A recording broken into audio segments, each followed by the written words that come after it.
Ruth, a widower and foreigner, is mentioned in the Old Testament, who went to live in a strange land, poor, outcast, and exile, living with the Moab people who worshipped pagan deities. Ruth was married to Machlon, son of Chilon and father of Elimelech, a landowner in Bethlehem who later resided with the Moabs. All three men died, leaving their wives widowed and impoverished. A relative named Boaz, a wealthy man living in Bethlehem, worked in the fields harvesting food to feed his employees and self. Ruth managed to convince one of the ranking men to allow her to collect what grain was left over so she could feed her mother-in-law and sister-in-law.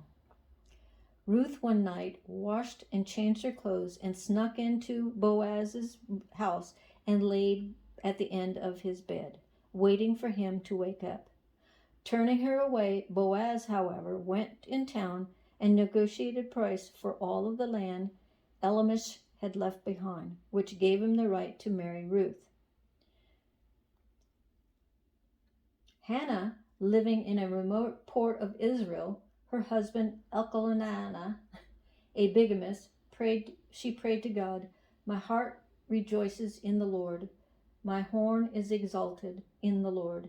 I smile at my enemies because I rejoice in your salvation." Hannah's son Samuel was a priest, and she dedicated her son to the Lord. And hard as it was to separate them, Hannah knew that ultimately she was in God's grace for such a gift of a child to help him spread his word.